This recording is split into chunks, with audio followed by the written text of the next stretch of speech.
What is up, everyone? Welcome back to another early morning stream. And let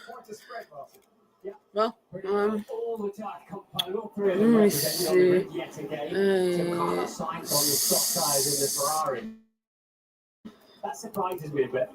It's season 1, episode 7. And I'm so sorry I was almost late because I was still tired. So I had to get a couple more minutes of sleep. So here I am, and let's get this show on the road. Can we? Has a couple of new sets of the soft tire, and it's a new set on for him right off the line. Yeah, Sainz will be electric away from the start line, and he's got somewhere to go to take that extra speed. And Lando's brand new tires, they haven't been through a heat cycle overnight, for example. He will get a metre or two extra grip out of those away from the line. It's a short lap, so quickly down to Ted Kravitz. Quick, and it's a quick run for all the mechanics back to their garages. The most relaxed man on the grid, Daniel Ricciardo. I've never seen him so happy before a race. The most nervous man, Christian Horner, Crofty. They're on the cusp of a historic record, aren't they, today? And if they don't do 12 in a row, who knows when they might be able to start that record again. 12 races in a row winning has never happened ever for a Formula One team in F1 history. They share the record with McLaren. Currently, McLaren had two opportunities to try and stop them. Lewis Hamilton, car number 44, trying to deny Max Verstappen. Win number 44. Hamilton starts from pole. You might want to ride along with him at the opening stages of the race. You can ride along with any of the 20 drivers for our new onboard channel. Team radio and the onboard camera too. You need to access it via the Sky Sports app. Log in with your Sky ID, pick your favourite driver, and if you're watching via Sky Stream, Sky Glass or Sky Q, you can use your control. Lewis must feel so much more comfortable. He must feel at home. This is what he's so used to, isn't it? Controlling the pack, going to the start line, and of all the drivers in the history of Formula One, of course, he knows much better what it's like to start from pole and lead the Grand Prix if you can, and control the pace. This man was banging his fist in disappointment and triumph at various stages in qualifying yesterday. 104 career poles for Lewis Hamilton, 16 years, 43 days since he first lined up on pole position, and he lines up once again, 8 metres in front of Max Verstappen. Yeah, because Toto Book knows Mercedes should have had 2 cars in the top 4. And of course, George Russell starting down in 18th. The problem George will have, as fast as he and his car can be together, he'll be at best part of a pit stop behind by the time they get around the first lap. There's a slight tailwind down the main straight. That might not help overtaking under DRS.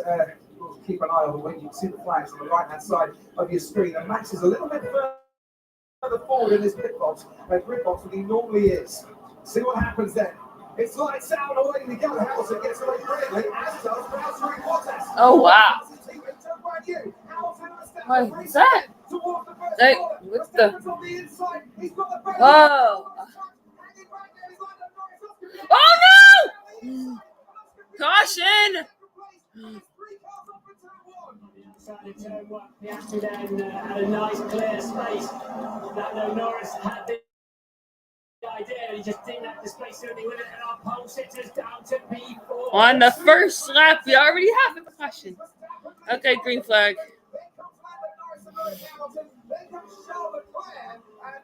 After them, Fernando Alonso making up places too. We're on board with Lewis Hamilton now. Very disappointing start the second stage. He got completely swallowed up by the Red Bull and the 2 McLarens. Yeah, it seems that when Joe was connected with an AlphaTauri down into the first corner, didn't get away from the line very well. What a start for Carlos Sainz on those new soft tyres. Immediately up to 6th place. Yeah, Joe had a really poor start. We saw his teammate getting past him, and then trouble for him. And so they filed through now. Sergio. Yeah, Max Verstappen is the man who can't stop winning. Because he's so fucking good. Well, certainly out of the contention in this race as we round the final corner to end this first lap. Max Verstappen leads by 7/10 of a second from Oscar Piastri, and then comes Lando Norris and Lewis Hamilton, Charles Leclerc, Carlos Sainz, Alonso Perez, Hulkenberg, and Stroll. And right out back, the 2 Alpines of Ocon and Gasly miles behind. And an awful lot of dust on that main straight that you saw the drivers trying to swerve out of the way of. Watching there, the Alfa Romeo of Joe Guan Yu going wheel to wheel with Kevin Magnussen, and into the pits comes Pierre Gasly already in this race. There's Alex Albon getting past Joe Guan Yu. Nice little move from him, and he's up in the 15th place, out in front, almost a second advantage now for Max Verstappen. So an early pit stop for Pierre Gasly. You can see why. Where's the rubber gone? Oh my God. Is there any damage on the suspension? It looks like wheel nuts, or maybe this axle 10. What can you see? It's all over. There's so much damage to the rear of his car. He's coming together. Who's he coming together with? It's not his teammate, is it? Yeah, he's probably out. You can get the right rear off. There's so much damage to that corner. Double DNF for Alpine at Silverstone, and it's taken less than a lap for Pierre Gasly to be pretty much out of this race, if not totally out of this race. I'll be surprised if Ferrari don't swap these two over very quickly. They're wasting Sainz's soft compact tyres there. They should let him go, and it'll sort itself out later in the race. Well, let's see down the straight, because this is the perfect opportunity for Ferrari to do. I'll be going back out after this race. It doesn't look like Charles Leclerc is slowing down too much. His teammate Carlos Sainz is going to have to get the overtake done all by himself, and the gap just wasn't there going into turn one. Now on the next lap he'll get DRS, but for the moment he's going to have to do it all by himself, and for the moment it looks like he's going to have to stay behind his teammates. Yeah, they need to release him and get off down the road after Hamilton and Norris and co, so that he can use that. They can sort it out. They can swap it back around later on. So for the new fastest lap of the race, I'll be right back. Let's take a little look at the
One draft in this race. I'm so sorry for that.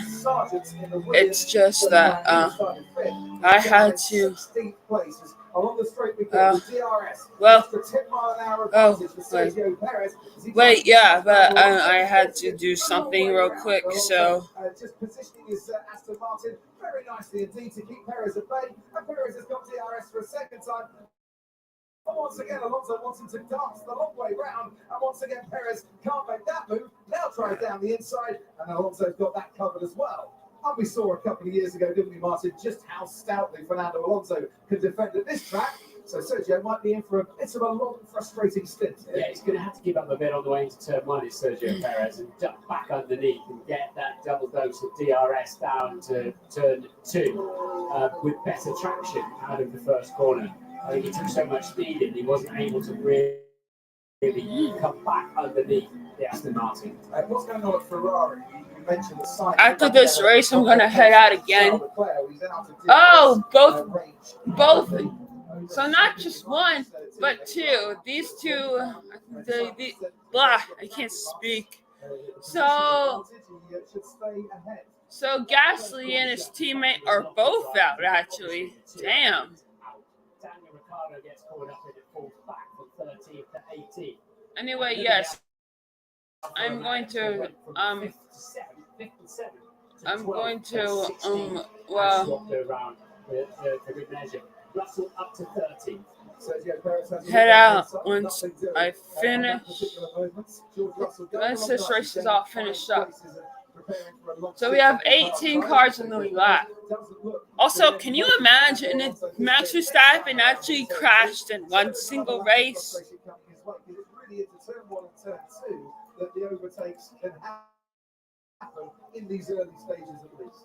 Nico Hülkenberg sticking around there in between the two Aston Martins, which the Haas has tended, especially this round, to be super fast in qualifying, but fades quite quickly in the race because it burns his tyres out. But at the moment, Hülkenberg holding his ground, P9. Key for this race today is that the track conditions are so much hotter than we've experienced at any other stage during the course of this weekend. The teams, certainly on the hard compound side, have no real data available to them as to how this tyre is going the code for talking about crack. The Aston Martin team boss, he said, nobody has had a race run on the hard tyre. He said, so I'd like to tell you how it's going to be performing, but I'd be absolutely lying to you, so I won't. Anything can happen on them. And if the hard tyre isn't quite as durable as the teams think, then a two-stop strategy turns into a three-stop strategy very quickly indeed. We're on lap 8 with our race leader, who's now about 2.5 seconds, 2.3 seconds clear of off the Piastri. Lando Norris comes third, then Hamilton, Leclerc, Sainz, and still Alonso in 7th. That's still Perez gaining in 8th. And this time Perez has got the route to go down the inside and manages it. But now Fernando Alonso will try and fight him back. But Perez has got DRS once again. And because there's only one detection point, if you can get the overtake done in the turn 1, you get an extra 10 mile an hour to pull away from the car you've just overtaken, all the way down to turn 2. And Perez can breathe a bit more easily. I think Alonso decided that he didn't need to be part of that fight any longer. He didn't really resist too strongly. Let's have a look at it once again. The gap was certainly there. And yes, you're right, Fernando not really resisting that one too much. I'm not sure you should get, once you've done the overtake, I'm not sure you should get the second helping of DRS because it is an overtaking agent. You've already done the move. Yeah, it's part and parcel, isn't it? If you don't get the overtake done, you do get a second helping. Yeah. But as you say, one detection point, 2 DRS zones when the rear wing is open. It's 16 kilometers per hour here at top speed. What's that? 10, 11 miles per hour. Yeah, I hear what you say, but it's what goes around comes around. Ted, let's head down to you. Before I do that, just to remind everyone, it did flash up on the screen, Joe Guan Yu's afternoon continues to get more visible. He's got a 5-second penalty for causing that collision at turn 1. Yeah, unfortunately for Joe, potentially no repeat of the points in Spain for him. Just that was absolutely crucial for Sergio Perez to make his strategy work. He needed to get past Alonso quickly, and he did. That's the Williams of Alex Albon I see coming into the pit lane. Off the medium tyre, there must be some issue because they'd hope to go more than 8 laps on a medium tyre. But I'll follow that up. Alonso, though, playing the long game on his medium tyre, I think. His fight is with Hülkenberg and Stroll behind. But tell you, George Russell's tyres are running pretty hot, Crofty. And Lewis Hamilton's been warned of a front brick that's getting a little bit overheated as well. Hamilton running quite closely behind Lando Norris at the early stages and dropped back now to just about a second and a half behind Lando Norris. So Verstappen in the race that Red Bull needs to win to have the outright record for the most consecutive race wins in Formula One as a healthy lead. And McLaren, the team that could lose that record that they've held since 1988, is currently running second and third. Although I wouldn't imagine they'll be too disappointed should they lose that record, Martin, because a double podium for McLaren today is exactly what they were dreaming of last night. And Piastri once again, old head on young shoulders is how I describe that. He's very much. Turn less than 70. This is going to be painful. Is Oscar Piastri, but I think if you're not going to try and overtake in this race, look at that, 3 cars straight into. I was going to go by dollar store today because I was going to find a frame to put my 1981 Indianapolis ticket in.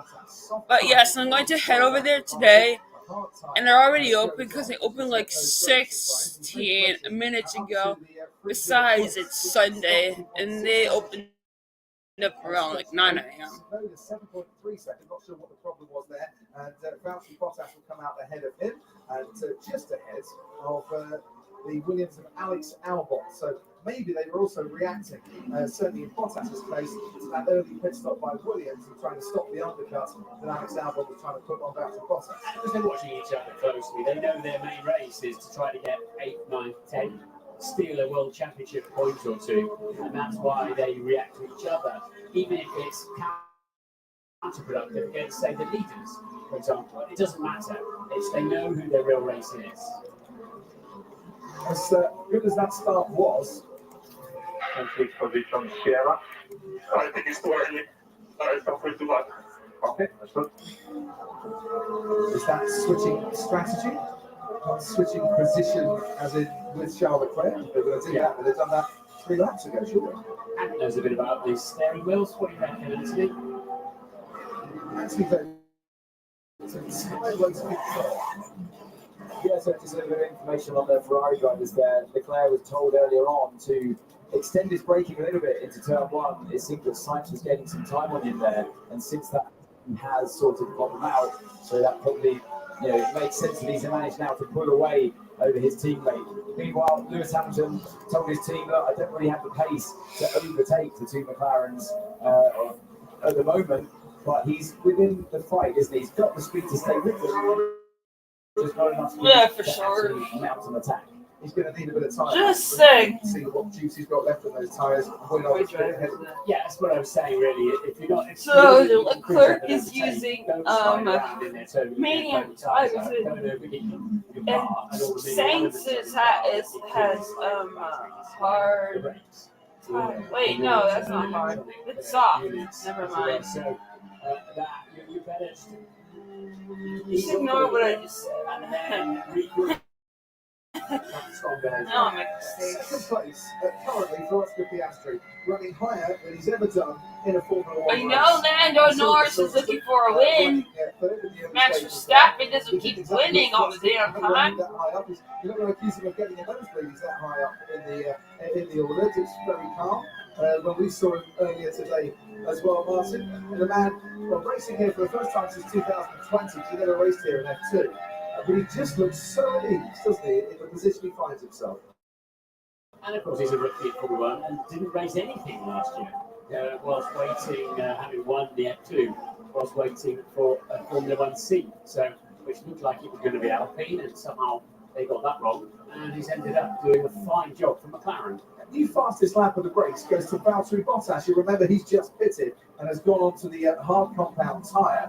This will be very useful data indeed for all those who are leaving their pit stops for a few more laps to come.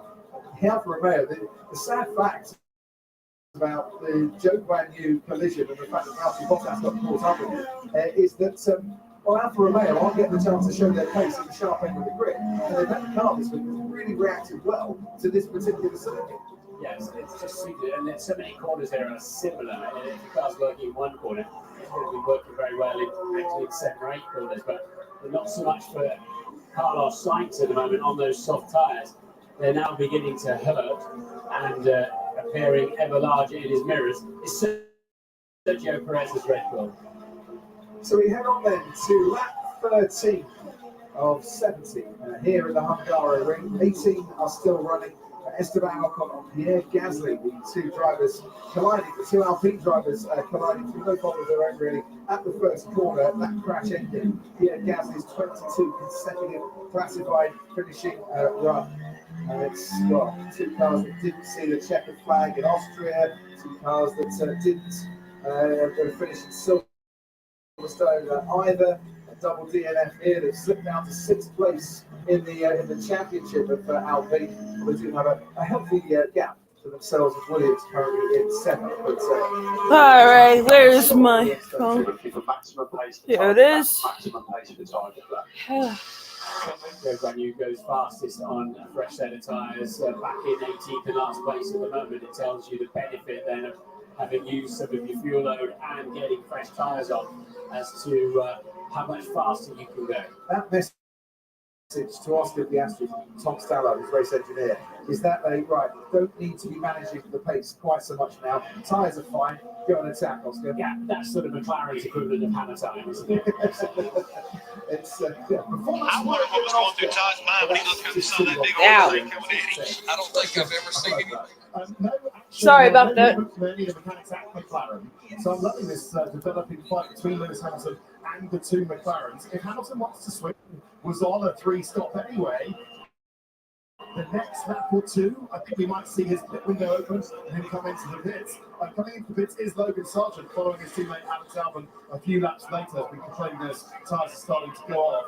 But yeah, 3 stops around now, 2 stops around lap 17. Thank you very much, Ted. Logan Sargent, the second Williams to pit in this race. It's fish work done from the crew there. He comes out. Joe Guan Yu, who pitted a couple of laps ago, hard tyres on that Williams. It couldn't work out better for Verstappen. Good start, keeps the inside line, makes the move into turn 1, and then Lewis Hamilton finds himself 2 McLarens behind the Red Bull as well. So I think that's given Red Bull and Verstappen a lot of freedom this afternoon on this strategy. That was the slow stop. 4.5 seconds slow stop. Of course, it's a slow stop, but it's still only 4.5 seconds. Here he is, Max Verstappen. He's not going to take or equal the record for consecutive wins from pole position, but he didn't start on pole. But he's looking very handy indeed for a 7th win on the bounce here. And it's brought the talk that third or odd numbered side of the grid was the one to beat at the start. Those starting 2nd and 4th very much had a better start of it today. Sergio Perez having cleared Fernando Alonso is now right on the back of Carlos Sainz.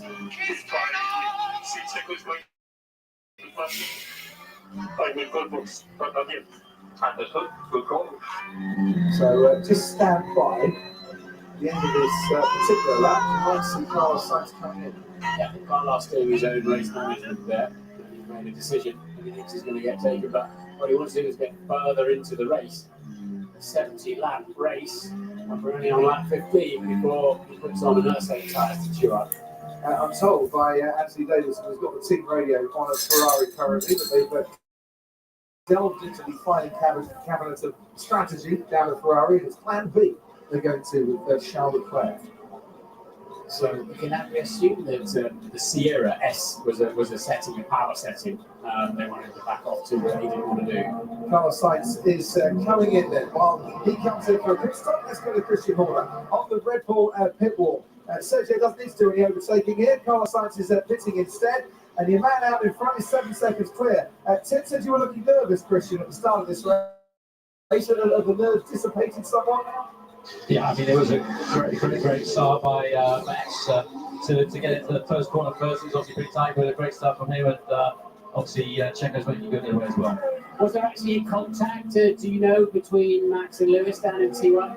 If it was incredibly light. We haven't seen any damage on the car, and I think he's compromised a bit of the quality yesterday. At the moment, is giving him a good race car for today. So still a long way to go, and hopefully Checo can make a bit more progress as well. So a 7-second advantage, you know, you can afford to, you've got 2 more laps before you have to react to whatever McLaren might choose to do. It gives you more options, but obviously the key thing is to keep building that gap to give you the ability to respond to whatever goes on behind. And obviously a lot of focus on Checo's race at the moment, looking at the quickest way to get him ahead of the cars ahead as well. And give us a little readout on the tyres, Christian. It's Sergio's doing a lot of good work for you in terms of excellent data as to what the hard tyre can produce. Is it giving you what you need, or the conditions a bit too hot for stint length that will be acceptable? Well, it's still relatively early days at the moment, but both drivers are doing a great job with their tyres, managing slip and temps and so on. So it's a discipline to do that. You can see they're all starting the box now, and that's marginal free stop now.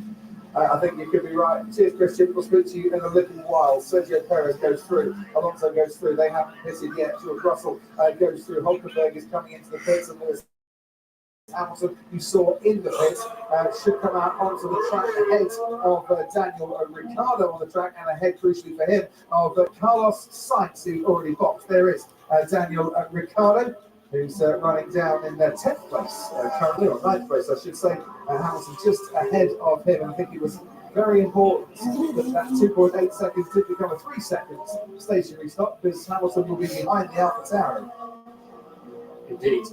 So, look out for a time. 9 a.m. in the USA. But you've got to share it out. You've got to get through a decent stint on these now. You're still carrying you start with around 100 kilograms of fuel, just a little bit over, and that's really good. Obviously measuring weight, because that's more consistent. So Hamilton pitted, and as you can see, Lando Norris, Ted Kravitz, has been told he needs to come into the pits. So they had a cushion. Lando built himself a cushion of a couple of seconds over Lewis Hamilton. This will turn out to be absolutely crucial, but it needs to be a perfect stop. So Lando. I know Lewis, Carlos, Lance, and these others have pitted, but I can't pronounce their names right. Oh, Lando Norris came in. Oh God!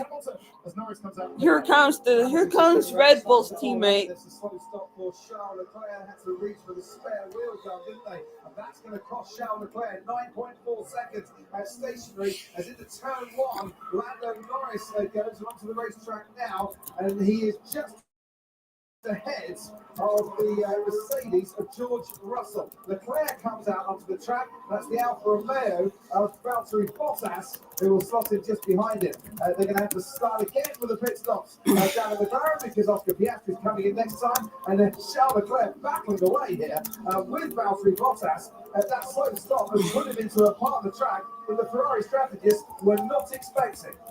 Indeed. Come on, Ferrari. These are the fundamentals. These are the basics. Your car's not tip-top at the moment, but you can't afford to make poor errors like that. That's cost him about 7 seconds in terms of his race time. Leclerc now down in 11th place, where really he should be running round about 7th after making that pit stop. Yeah, and he'll flag up for a track limits there in turn 5 as well. Has had quite a few drivers, but nobody twice yet this race. So Lando Norris came in before Oscar Piastri, and Oscar Piastri stops now. Will the undercut work for Lando Norris? This is going to be a bit close, because Norris is just coming out of the final corner now as Piastri, at 80 kilometres an hour, makes his way down the pit lane. 2 second stop from McLaren. Absolutely brilliant. Here comes Lando Norris. Piastri's on the inside. Norris at full speed. The 2 McLarens getting very, very close. And Lando Norris gets the jump on his teammate with the undercuts. Norris is now up at the lead McLaren after the early stages of this race. Piastri taking that 2nd place. Piastri and his team and his manager, Mark Webber, will be 19 laps completed out of 70. I've got 2nd pit stop, so the undercut there has moved them around. I think that's what McLaren wanted. I mean, it was a 2.3 second stop for Norris. It was a 2 second stop for Piastri. So I would take credit saying it was good but not great. It's McLaren, but yet still that 2 seconds wasn't enough. I think it was on the outlap, Lando had so much more grip. And put it to very good use. I mean, what do they do then? Next time they pit Martin, do they pit Oscar first and give him the chance of the undercut to get that place back? Because it does seem a little unfair that the preferential strategy at this moment went to the driver that was behind the lead driver. Yes. Now they can cut 9 seconds all of a sudden. That's a crazy amount. He needs the McLarens, doesn't he? I assume it's the McLarens there.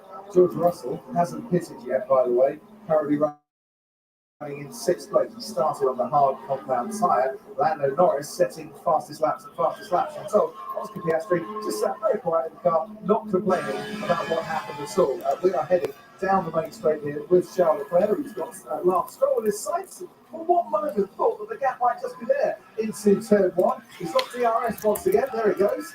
To get a move done into turn 2. He's going to try down the outs, down the inside. Lance Stroll isn't going to fight this one, and Charles Leclerc makes his way up into 9th place, and behind his teammate Carlos Sainz running 8th. And those that haven't stopped in the top 10 currently: Max Verstappen, Sergio Perez, Fernando Alonso, who's running in 3rd, and George Russell, who's running in 6th. Ted, down to you. Yeah, I'm looking over to the McLaren pit wall. The team boss Andreas Stellas talking to the strategist Randy Singh down there on the pit wall there.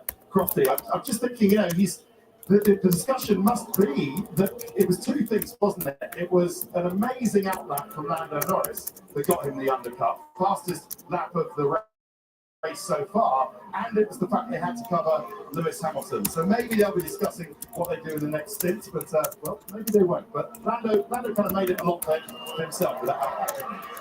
There's around about 3.5 seconds between Piastri and Hamilton, though. They had plenty of time in hand. That one was Alonso when it comes into the pits.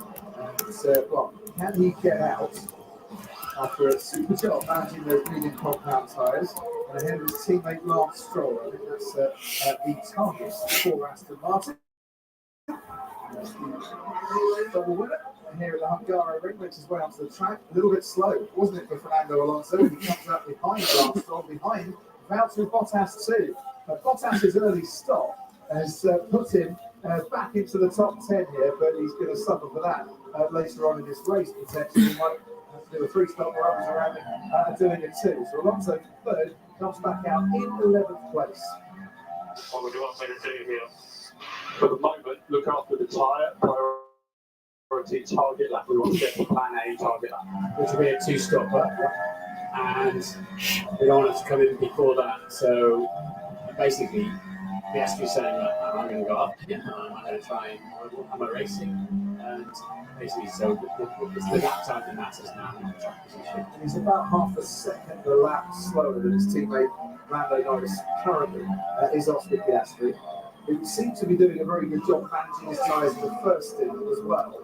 If split their strategies a bit, if Lando's pushing a little bit harder, is that going to lend him more to a 3-stopper? I think it's no doubt about it. As we said at the beginning of the race, if you're not about to overtake somebody, drop back a bit. There's no point in following half a second behind. You're gaining nothing, and your car and your tyres are hurting. So I think we've got the opposite going on between the 2 McLaren drivers now. Anthony at Sky Race Control. Yeah, so the precursor to that message of Piastri was he was asking about Lewis Hamilton. It wasn't so much he was asking about how he's going to fight his teammate in front.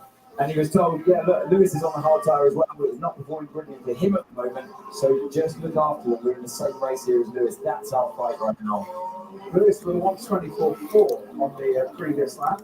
Oscar with a 1:23.9, and Lando Norris with 23. Bristol Fernando Alonso get past Valtteri Bottas with the benefit of much fresher tyres and DRS too. Bottas was fighting this particular battle with one wheel tied behind his back. Hamilton is catching Russell pretty rapidly with the fresher tyres at the moment. A very interesting situation, unless Russell is imminently pitting. And L switcheroo with it for Fernando Alonso on Valtteri Bottas. He makes his way up into 10th spot. 2 McLarens blasting their way down the straight on a sunny day in Budapest. Currently running in 3rd and 4th. And Sergio Perez pits, which was doing a little while, they'll move past him. But Max Verstappen is the first of the Red Bull drivers to come into the pits. Such is his healthy advantage. Unless Red Bull do it at half pace this pit stop, Max Verstappen will get out in front. But they've got to do it now because the two McLarens are in the 1 minute 23s are starting to all eat into Verstappen's lead, net lead. So now's the time to do the pit stop. Verstappen has led this race from start to finish, and if he continues to do that, it will be for the 11th time in his career, tying Jackie Stewart and Michael Schumacher on the all-time list. He is heading into the pit lane, taking that inside line. Ted Kravitz, you'll see him in a moment. Hey, listening to you, Martin. Absolutely right. Yeah, they come into the leisurely as you like. And I know it's tired, chap, but you've got to say that we're not seeing the sort of horrendous tyre degradation that many feared. That's a very, very solid lap from the, a solid stop from the Red Bull mechanics onto the hard tyre. But Max made that medium tyre last 23 laps, and that's good information for later on. He should clear Sergio Perez, second on the road, quite easily with that. Well done, Red Bull.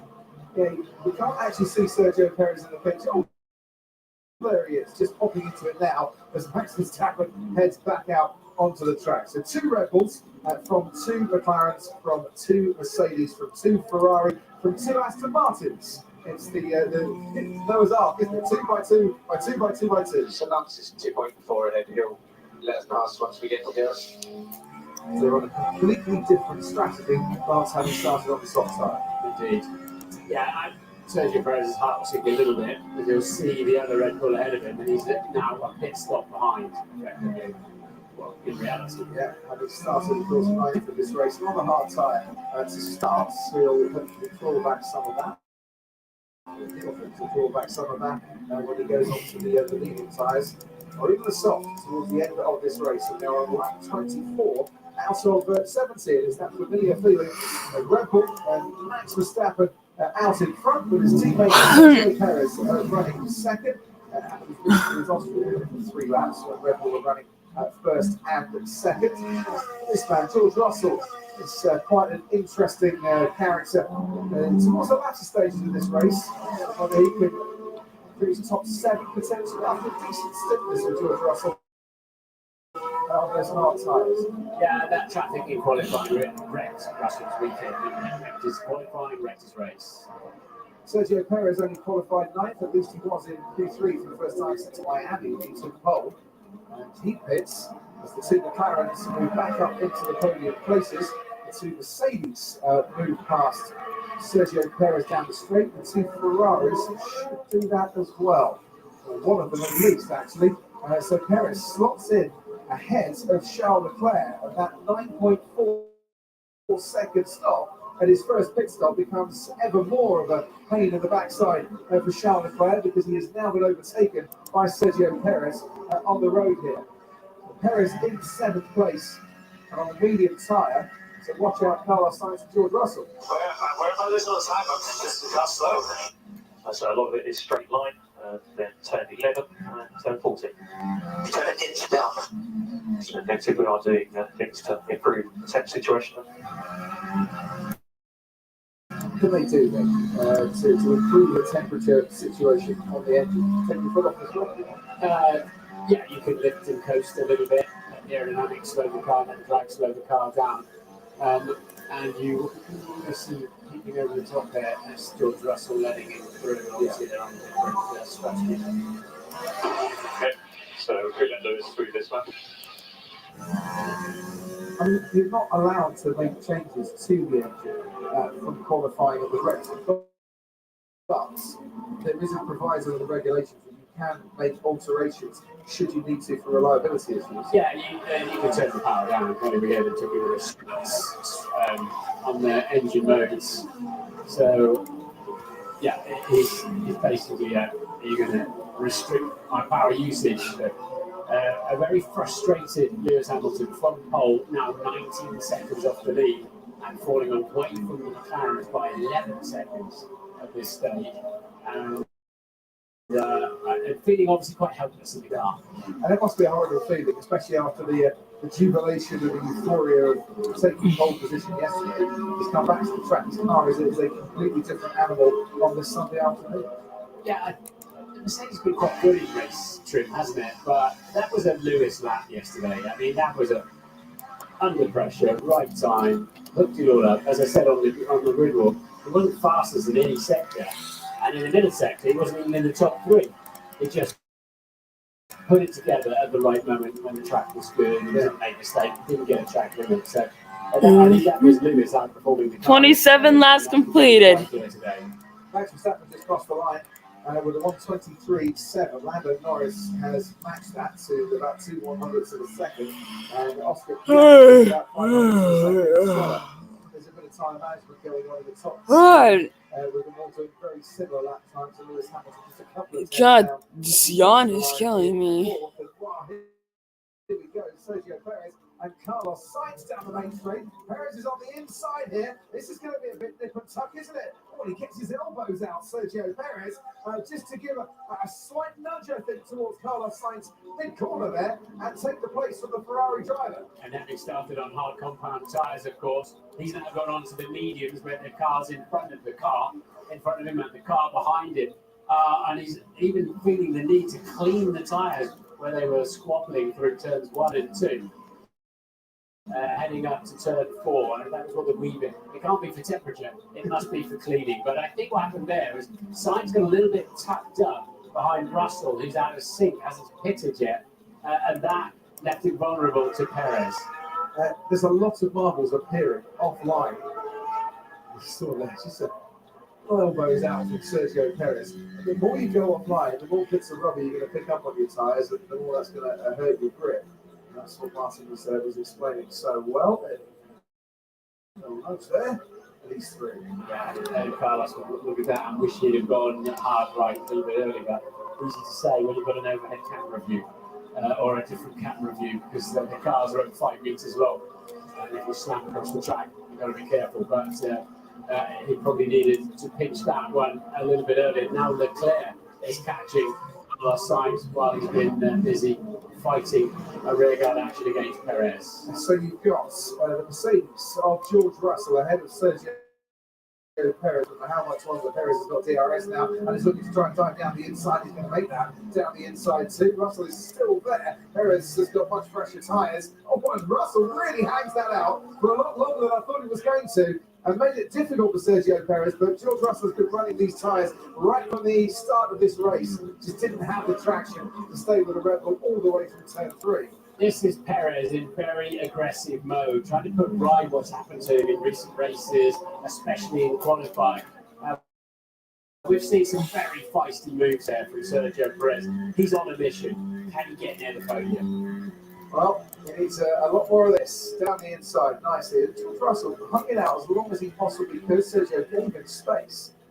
And I'd like to see this from the onboard of George Russell as well, actually, as he's fighting his way all the way around the outside. There he got perilously close. Yeah, I mean, if George didn't back out of that, Sergio would have ended up on his head. Would have been the second time today, as George Russell was finally allowed to pit. Second time today, we've seen a car going up in the air. More on that in a couple of moments, actually. But as George Russell pits, Carlos Sainz leads his teammate Charles Leclerc down the straight. So Stroll and Alonso are quite close as well. We're expecting a switch there in a few moments because Alonso on a different strategy. George Russell will come out around the bounce with Alex Albon in the Williams. There goes Alex Albon now, and behind him, Yuki Tsunoda. And behind Yuki Tsunoda, Nico Hulkenberg just ahead of George Russell, who will complete his stint out of the pits there in 14th, so he's theoretically lost a place by going that much longer on the hard side, but now he can do what Sergio Perez is doing and work his way up to the field of 70. 29 laps completed at 70. George Russell, who has lots and lots of tyres at his disposal for today. And can he make a one stop? That's going to go some 40 laps on him. Yeah, he's asking a lot.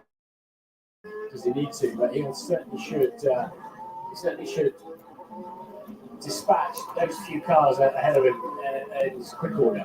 So 18 cars running here, the 2 Alpines both out at turn 1, Gasly and Ocon coming together after Zhou Guanyu triggered that collision. He picked up a 5-second penalty for his troubles over Zhou Guanyu. That's Fernando Alonso being past Lance Stroll, his teammate. Just to let you know that Esteban Ocon's seat broke in two as a result of the impact.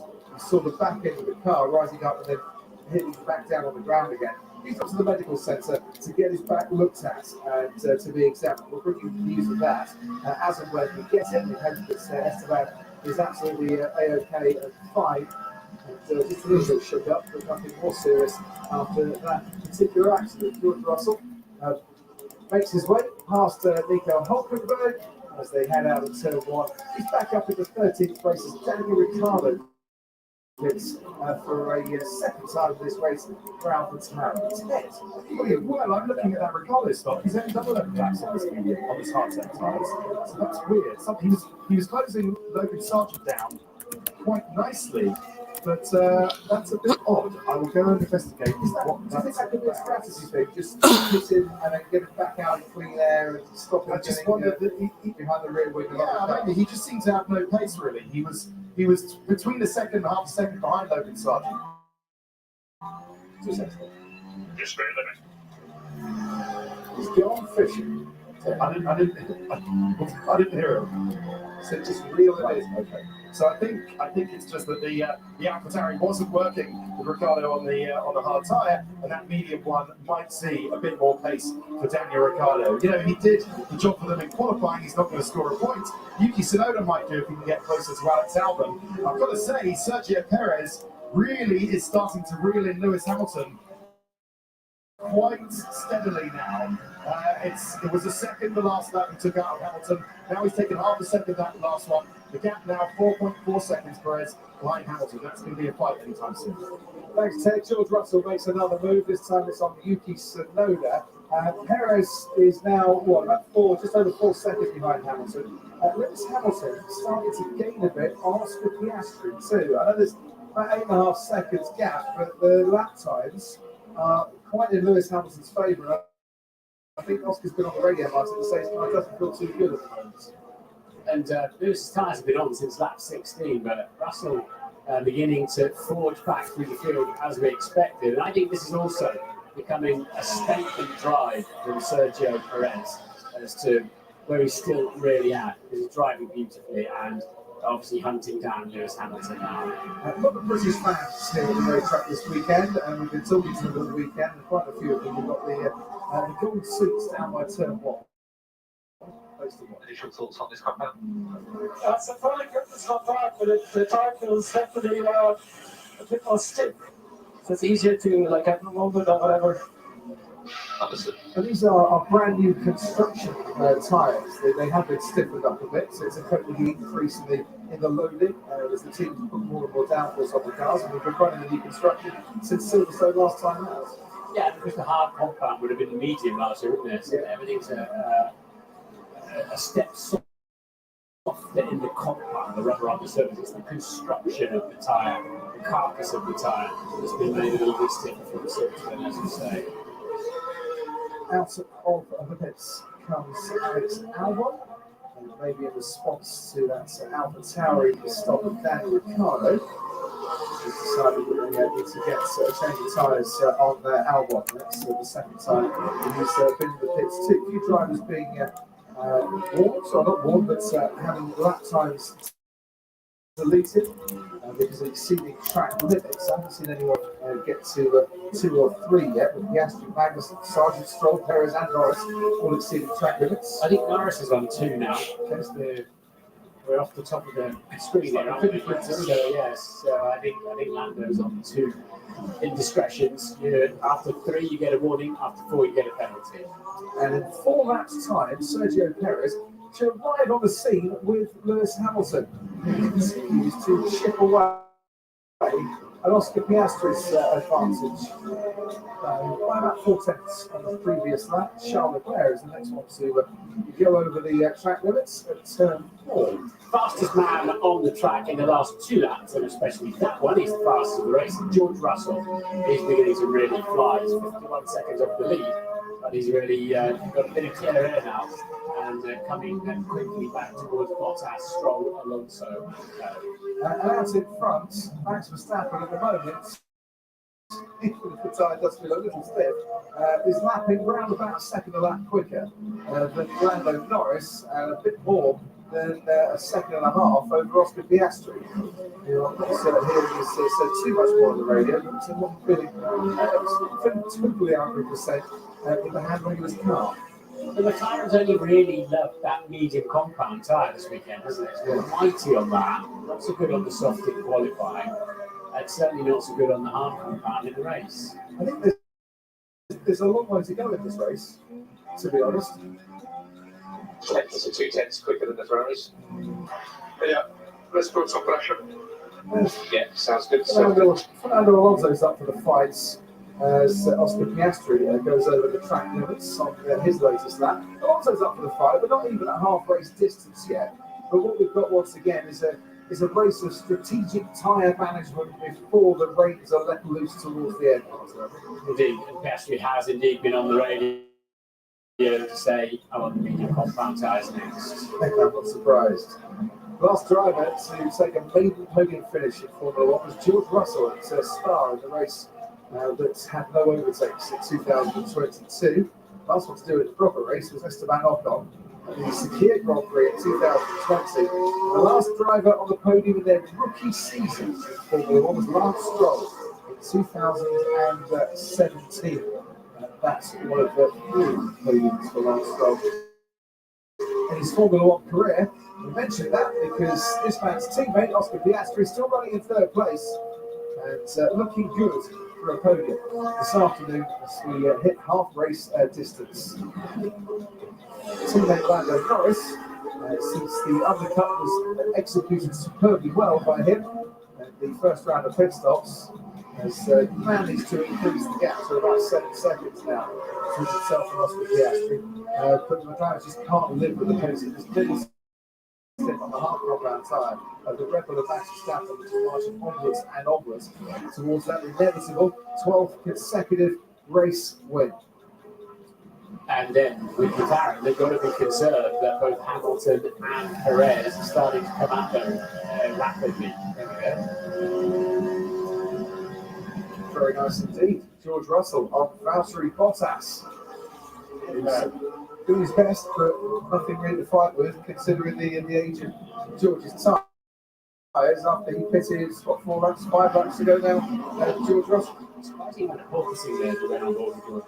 The vertical balancing as we went on board, where the aerodynamics are attaching and letting go and then reattaching.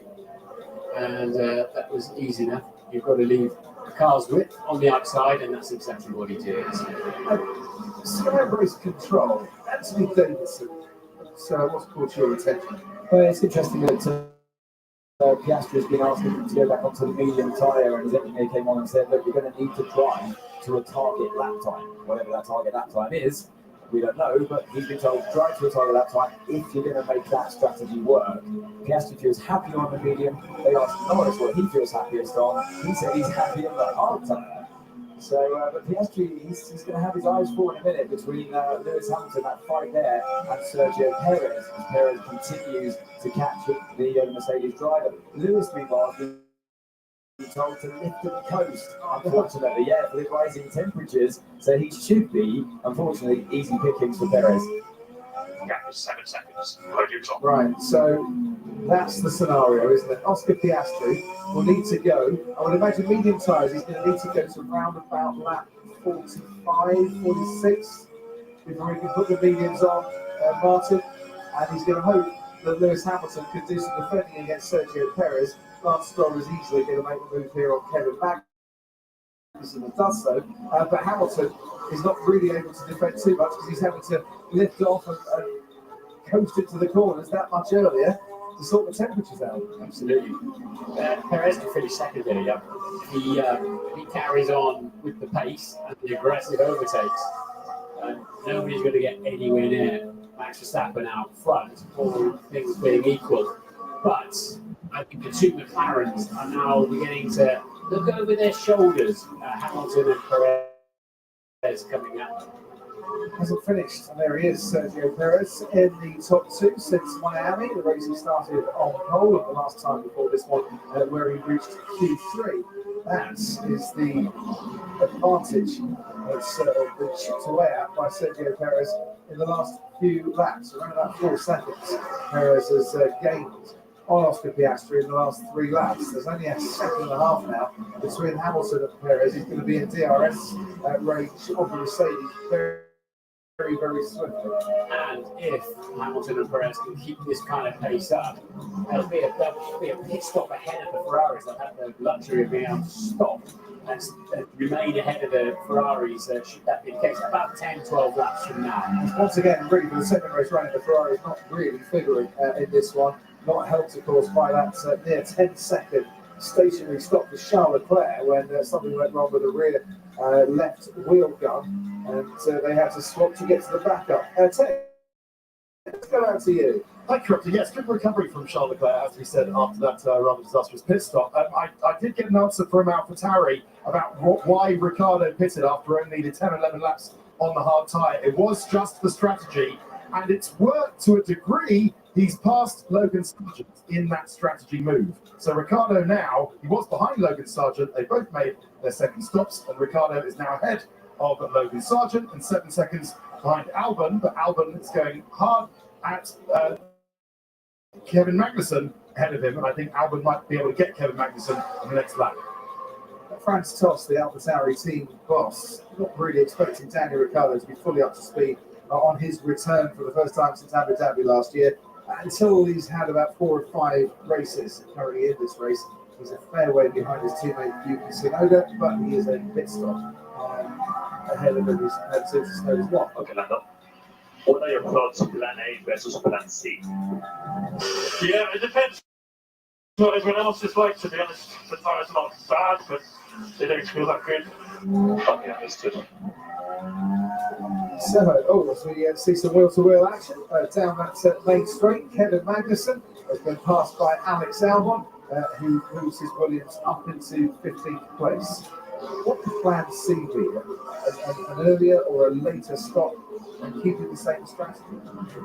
I can only assume it's which compound you put on next, really, in a 2-stroke. Can maybe marbles are off the racing line, but Williams is through. So that could get very slippery indeed. Those marbles on the right-hand side. And Alex Albon has picked up a lot of that sticky, squidgy rubber. You were showing to great effect on today, Martin, as we made that overtake. Here's Sergio Perez, right on the tail now of Lewis Hamilton. They've gone through the DRS zones on this lap, but he is under a second behind Lewis Hamilton. Hamilton has started on pole position, and by the time they got to turn 2 of this race, found himself in 4th. That's where he's currently sitting. Sergio Perez started this race in 9th, and he has been gaining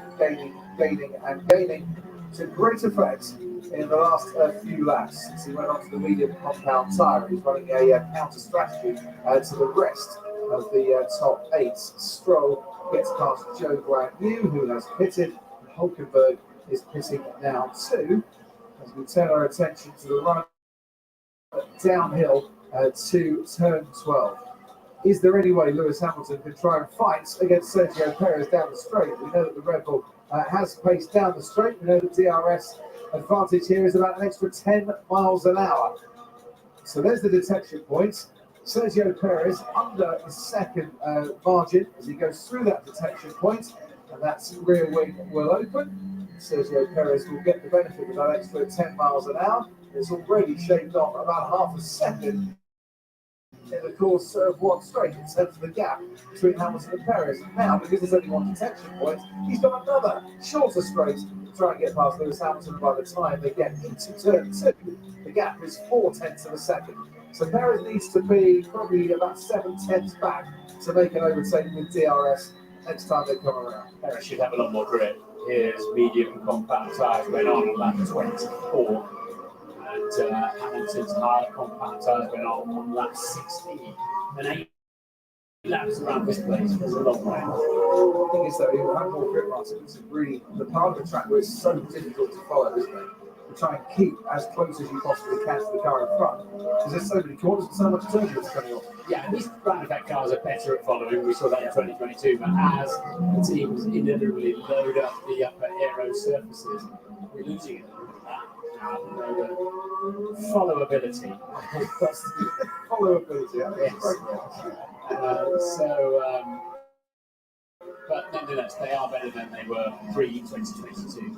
So he's had one go at it, Sergio Perez, or has had one go at trying to close the gap. He's about a tenth of a second, maybe 2/10 closer to Lewis Hamilton. Now we're in the DRS zone once again. And we know that it's worth about half a second. But by the time we get into turn one, Watson-Mori is a little bit too far back to make a late lunge. And maybe it's going to be a bit tougher than we might have thought, and certainly Red Bull might have thought, for Sergio Perez to get an overtake up here. So Lewis was really on tiptoes through turn one, trying to take as much speed through there as he could. And they can see Oscar Piastri just ahead of them on the top of the hill. Copy understood. We are discussing it and we'll do it at the end. What do you mean at the end? I've been talking. We are on it. We are on it, okay? Well, earlier on in this race, it looked like Carlos Sainz was holding up Charles Leclerc was holding up Carlos Sainz. Sainz on the soft compound tyre, and he's probably now Sainz holding up Charles Leclerc in this second part of the race. Leclerc had slightly faster times, and I think fresher tyres too. Once again, there's another strategy discussion. Ferrari between driver and pit wall. Yeah, and that's the second consecutive day we had a short-tempered, let's call it, Charles Leclerc on the radio to the Ferrari team. Absolutely. Carlos Sainz stops on lap 16. Charles Leclerc stops on lap 18. It was a stop, yes. But he's got fresher tyres. Ferrari have tried to get him past. Sergio Perez looking around the outside this time around. Is he going to get Lewis Hamilton now with some good traction coming out of turn one? Hamilton pushes him as wide as he possibly can into turn two. Perez had to back out, now tries to switch to the inside of turn two, but that's not going to get him anywhere, and Hamilton survives for a third lap in a row. Yeah, great car positioning there for Lewis Hamilton. He's got a lot less grip now, a lot less speed in his car. He's having to be a roadblock as much as anything.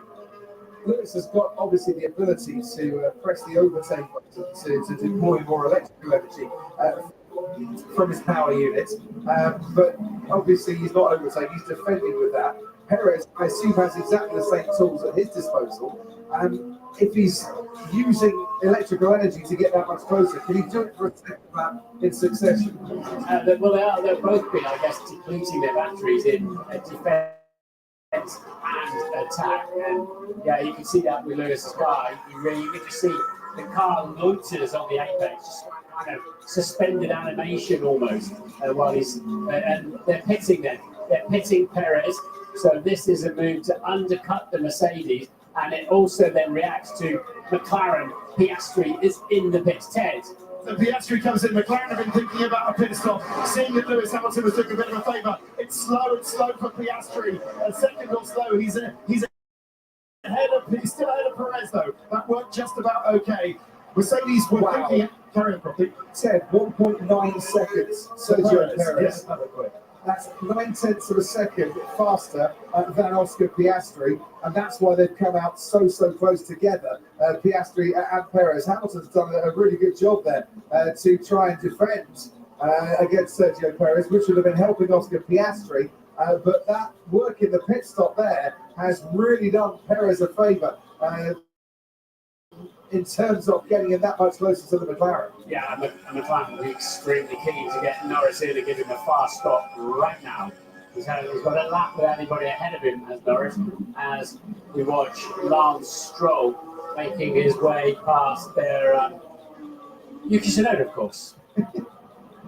Just looking at Sergio Perez has been given a fair amount of fast pit stops this year. 5 Grand Prix Perez has had the fastest pit stop, 2.07 seconds. Spain was the outright fastest, as Ferrari are finally making a decision on strategy. But that 1.9 seconds, that might be the fastest pit stop of the season. It will need confirming. Before it was a 1.98 by the McLaren team. That is exceptionally quick. As into the pits comes Charles Leclerc.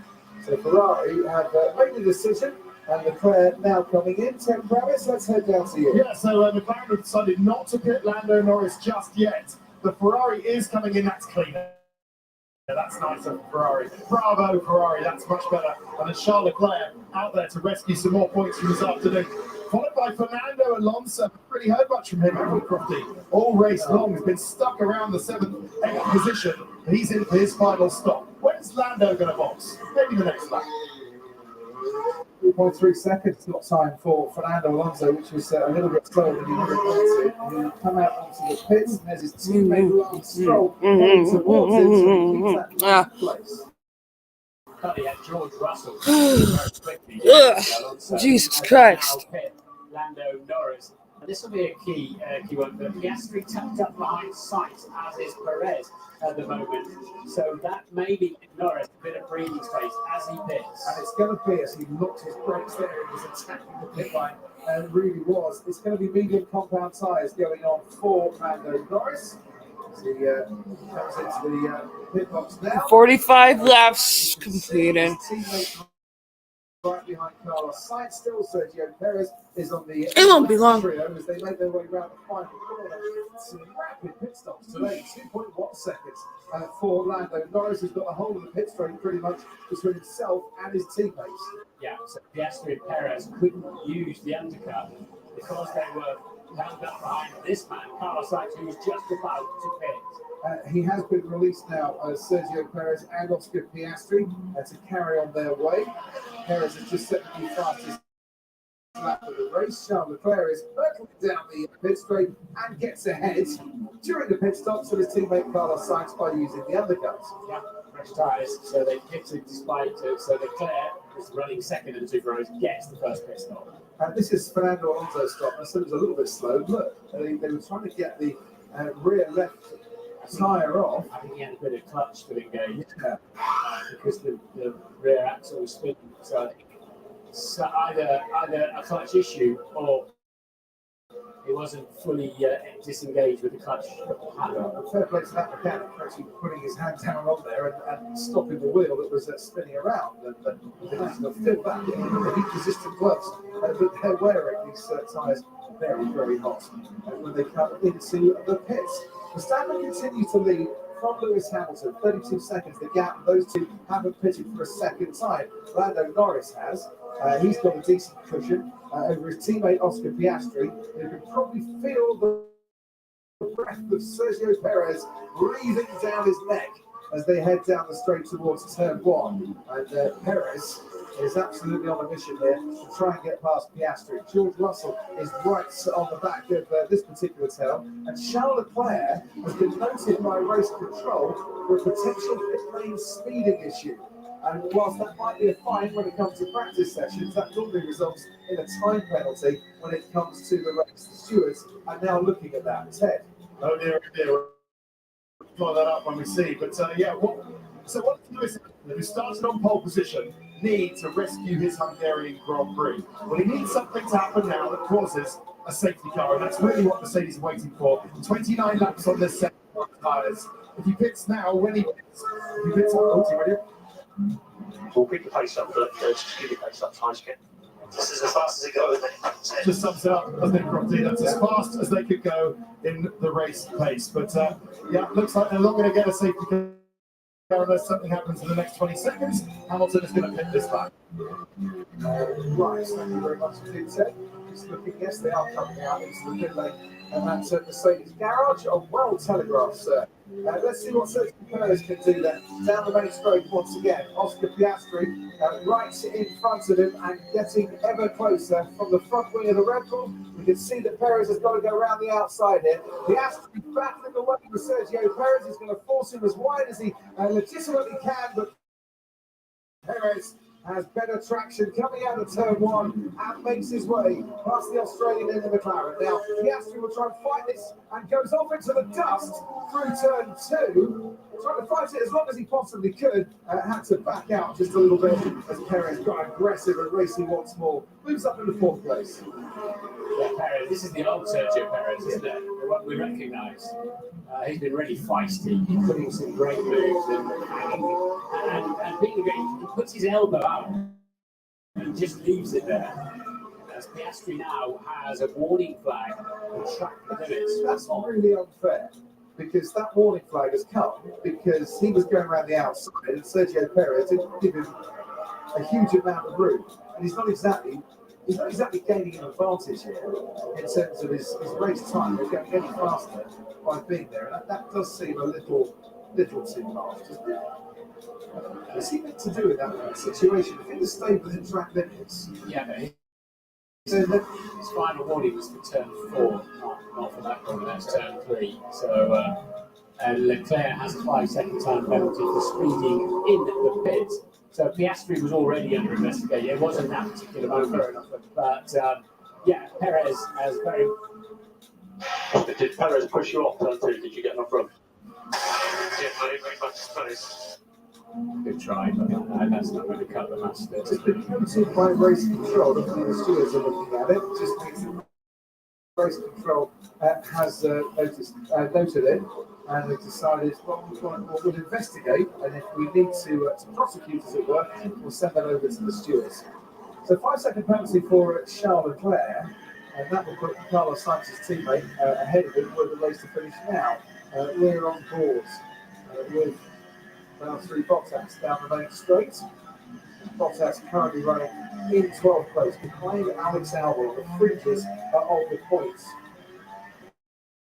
Who are these? George Russell, after pitting for a second time, is starting to pick up the pace somewhat. Carlos Sainz will find himself quickly getting closed down by George Russell. And then Charles Leclerc ahead needs to pick up his pace to try and stay clear of his Ferrari teammate. If Lewis pitted now for the second time from second place, he would be a distant 5th. Yeah. Well, he will be a distant 5th. So this was the pit lane speeder.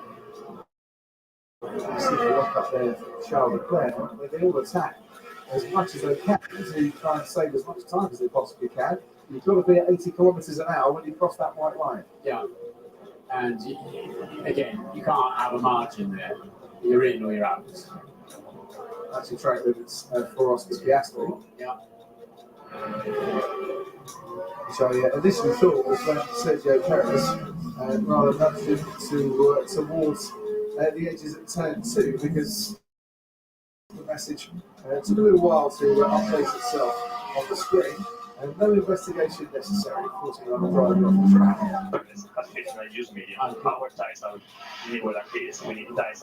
Yeah, I know. I'm trying to function every single social. There's some property drivers out there today. And must be the heat. But as Hamilton now does pit, and we'll see what that net effect has on him. But I'm pleased that there's no further action. That like motor racing to me, really hard motor racing between Perez and Piastri. So Lando Norris has got a lot of clear air in front of him now.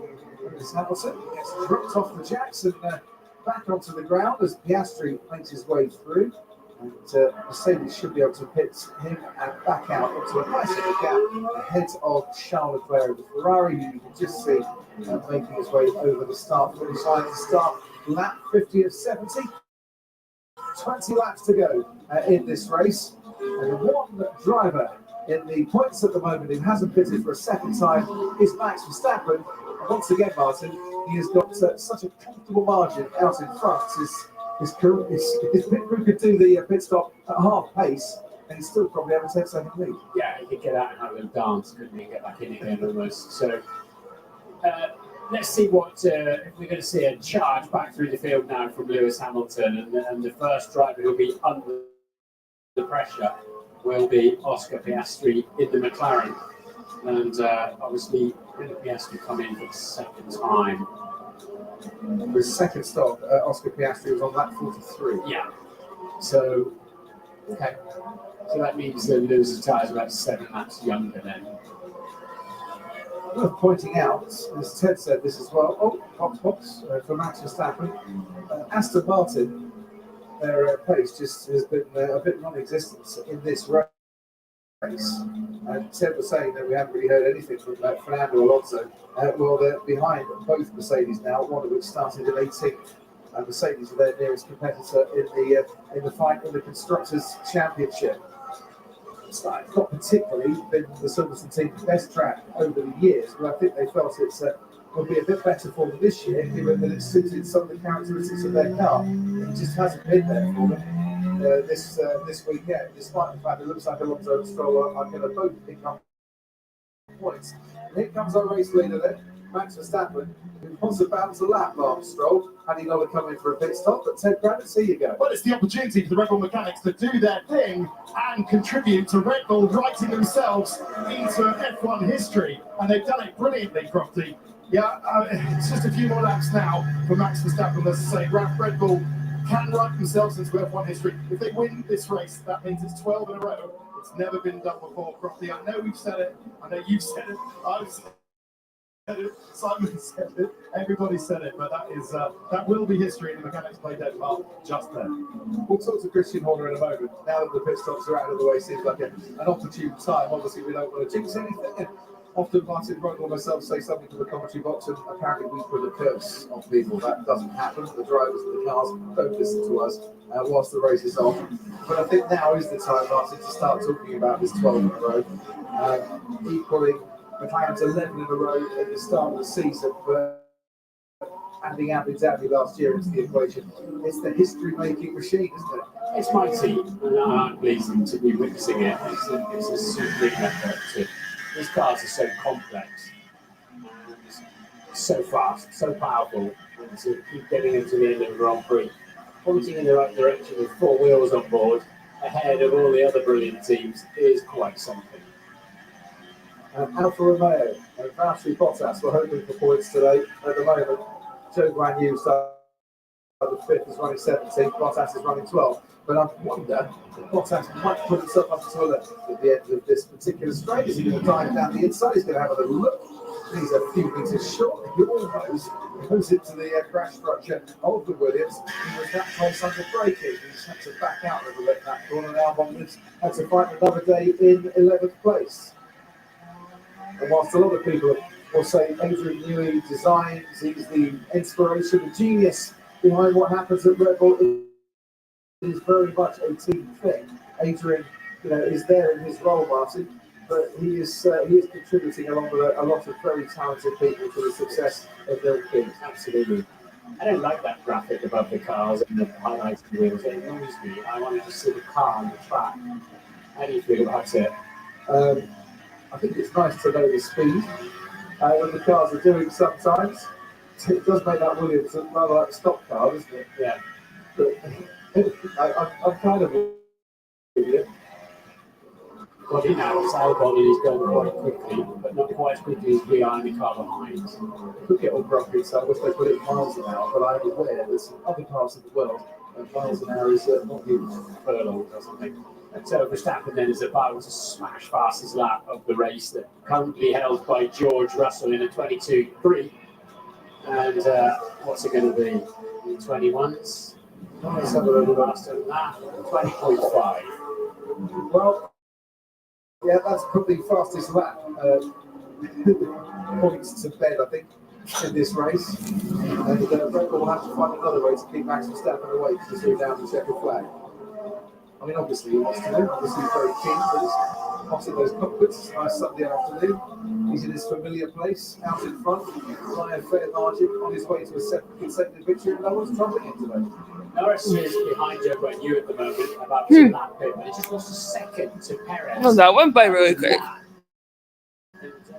Prior to that, Russell doing a great job 50. and keeping his hands. It should say 55 right about. The gap's come down a second, and Piastri is only now 4.6 seconds ahead of Hamilton.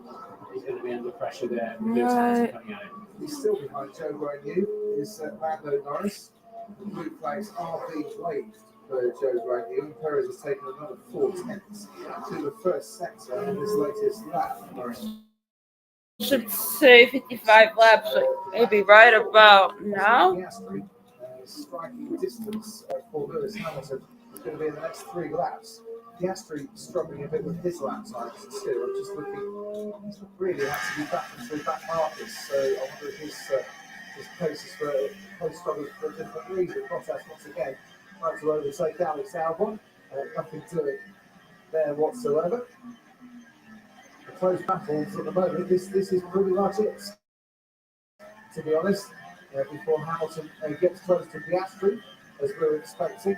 The gap between Perez and Norris is now down to 6.5 seconds. It's another 8 tenths. Perez has gone faster than Norris on this latest lap. Now, that was a lot to do with getting past Joe Bryan here. It said Joe Perez is going to do that himself. We'll keep an eye on that. Norris is in clean there, and Perez is not exactly right up to the back of the other Alfa Romeo. Say other because we're still watching Valtteri Bottas' teammate behind Alexander. And Hamilton now 2.9 seconds, 1.6 that lap, and at Piastri. There are so many marbles if you don't walk offline, it's crazy. It takes like a whole lap to get the car. Understood. Which is not a lot of fun because a whole lap later, you're back in turn 1. Yeah, quite. And he's not exactly overtaking people, Max Verstappen, but he is making his way through the likes of Hulkenberg, Sargent, Tsunoda, the back markets. They're obliged, as the regulation states, to move out of the way. But yeah, you can see those markets into turn 1. Not exactly helping the overtaking yet, and neither, I think, today, Martin, is the direction of the wind. We've had a tailwind into turn 1 all the way down the main straight. A headwind, I think, might have made DRS a little bit more powerful. Yeah, I agree with you. So, Bottas, Albon, as you say, the best fight on the track at the moment. And I think Lewis. Left to Perez, 6.6. Yeah, I don't, I'm pushing, mate. You're kind of damned, as the engineer, you're damned if you do, damned if you don't, aren't you? It's like, why didn't you tell me? It's casually. But I understand it. It's like double frustration. You know you're being caught by Red Bull. And then somebody comes on the radio to confirm. Would you just pull your finger out a little bit, please? Well, it's hovering around 6.3 seconds currently. Perez is now right behind Joe Bryan. He's got the blue flags been waved at him once more. So Joe Bryan was going to turn 9 can move over to currently. But whilst Lando Norris, slight agitation in his voice, Oscar Piastri pushing, but not having enough at his disposal to stop the advances of Lewis Hamilton here. Hamilton has had a disappointing race, has to be said, but in these closing stages, the Mercedes, as the fuel burns down and it gets lighter, starting to come alive. Once again, the 4th place is there for Lewis Hamilton, you feel, the next time we go into turn 1. Yeah, Lewis fastest man on the track last time around in the low 22s, and catching the McLaren Honda first. So here we go then. The gap, not very much whatsoever between Hamilton and Piastri, only 4 tenths of a second, another 10 miles an hour advantage with the DRS for Lewis Hamilton. Which way is he going to go? Down the inside. There's a lot of marbles there, stopping the car. Not easy, but Lewis Hamilton makes it look like child's play, quite frankly. And he's done a fair few overtakes in his time. Gets the benefit of DRS to pull ahead from Oscar Piastri and is back up into 4th place on lap 57, where he ended lap 1. And he's 10 seconds behind Sergio Perez. So it's not out of the question if Lewis can keep his car in the low 122s. Let's have a little look again. Yeah, yes, we didn't really fight that one too much. He moved across the track quite aggressively when he was fighting with Perez earlier on, but left the line, albeit full of marbles for Hamilton. But he was being caught so quickly that really there's nothing he could do, or nothing he should do about that. Max Verstappen, race leader. I know it sounds like a repeat, but I promise you it's live sports. The race leader who won in Miami, Monaco, Spain, Canada, Austria, and Silverstone, who in a few laps' time adds a 7th successive one into the win column. The man who was not finished below 2nd place in any of the Grand Prix this season is on for yet another victory. So the Leclerc's 5-second penalty at the moment would cost him nothing because he's 5.6 seconds clear his teammate Carlos Sainz. But another difficult day for Ferrari, 6th and 7th, but over 40 seconds off the pace of the leader. George Russell, who started 18th in this race, Martin, now less than 2 seconds behind Carlos Sainz, who didn't have, of course, the slow pit stop to try and contend with. It's been a fair drive from George Russell to take up all those places. It has. He bided his time early on, and he's quietly done a very good job. Ferrari will be scratching their heads, wondering where their pace has gone, and hoping that this time next week in Spa, it'll improve somewhat for a team who have now gone over a year since their last victory in Formula One. It's Red Bull taking the victories currently. Max Verstappen leading this race. He's won at Silverstone. He's 23rd since the start of last year, and that already, with half a season to go this year, is the most wins ever for a single driver across the space of the span of 2 seasons. Been pretty untroubled out front, hasn't it? The McLaren have put up a valiant fight, and I think they've been more looking in the mirrors than looking ahead, as Verstappen really quite untroubled out there, having done that fastest lap of the 20.5 seconds back, 2 seconds a lap slower. We're watching Lando Norris here, Martin. I think there's a tricky lap coming Lando Norris's way. There's Sergio Perez chasing him and gaining on him. And Norris is approaching, there you go, Yuki Tsunoda. And just in front of Yuki Tsunoda is Logan Sargent. Just in front of him is Nico Hülkenberg. There's basically 3 back markers he needs to try and get past as quickly as he possibly can. And then hope that Sergio Perez gets held up just a little bit. Yeah, this Perez got a great chance of second place there in the closing stages. But there are 1, 2, 3, 4, 5, 6 back markers coming up in the next 4 corners before, as he catches them individually, for Lando Norris. We'll take the pain at this moment in time and then hope that he gets a little reward to go back again. When Perez joins those back markers, but 2.5 seconds he's gained for the last 5 laps on Lando Norris. Just to get out of the way, he said certainly blue flags. Not racing first. Well, they're not battling wheel to wheel, that's for sure. But down in 16th is that's where Lando Norris was racing in the early part of this season, remember? All the way back to the likes of Bahrain, where he finished 17th, Jeddah, when he finished 17th, Miami, when he finished 17th. A very different McLaren car that he's got at his disposal now, though. Yeah, it looks like a car they might have a good chance for podium every race for the rest of the year. We'll see who develops. A lot of teams starting to close off the development in the second half of the year, getting ready for next year's car.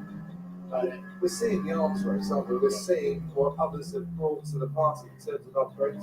I think we're seeing that restriction of wind tunnel time start to take effect. The pack closing red. Yeah, closing the pack up. Yeah, absolutely.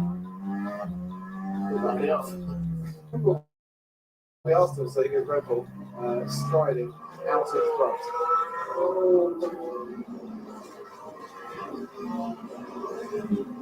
Yeah, so Norris has cleared super the road. He's still got Sargent and Hülkenberg now about to be on his nose. But at least he's got 1 back marker between him and Sergio Perez. So that's 61 of 70, and their 20-second lead for Max Verstappen. The attention very much on his teammate Sergio Perez, who has Yuki Tsunoda between himself and Lando Norris. And Norris has still got Logan Sargent and Nico Hülkenberg ahead of him, back markers that Lando would like to see move out of the way an awful lot quicker. Normally, when they're about 2 seconds, 2 and a bit seconds in front of the car that's about to lap them, the drivers are shown the blue flags. Okay, just checking it. Yeah, all good.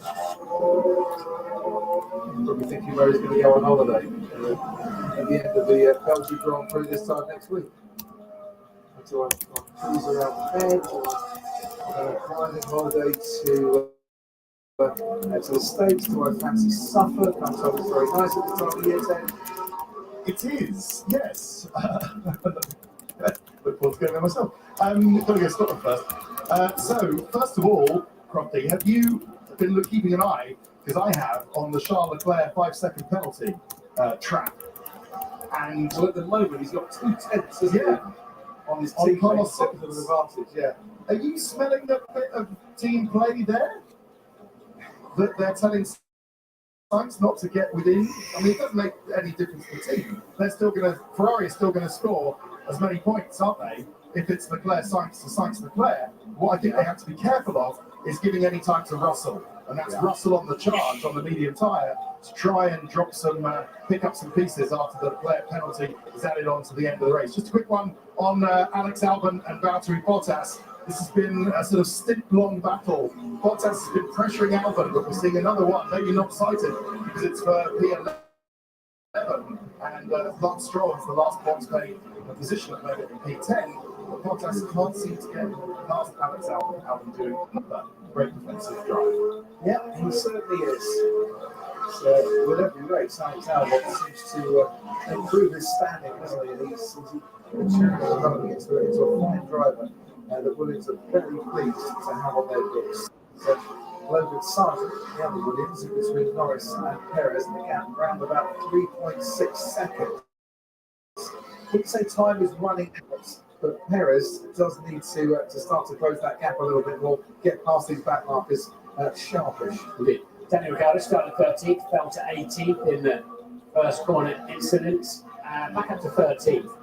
A pretty solid day. I bet he's beginning to hurt. Yeah. Everything, doing a race distance around here, and we've still got 46 degrees out on the track. Yeah, it's been a hot one for the drivers, with little time to rest during the course of this. Such is the nature of this circuit. It's a circuit that Sergio Perez has enjoyed himself on today. Would dearly love to make this a Red Bull 1-2 on the day that Red Bull can make Formula One history for the longest winning streak consecutively for a team. He'd like to be up there, right next to his teammate, joining in the celebrations with another Red Bull 1-2. But he's got to.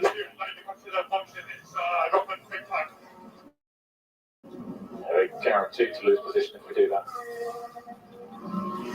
Head full right, both Aston Martins, should he decide to do that. He'd probably get strolled back again, but maybe not Fernando Alonso. Looking at the timings, but is he struggling a bit on those tyres? If he is, that will be very good news to both Charles Leclerc and Carlos Sainz. Sainz was coming under pressure a little bit, and Leclerc was going to try and keep 5 seconds between himself and his teammate Perez. Currently has the driver of the day votes.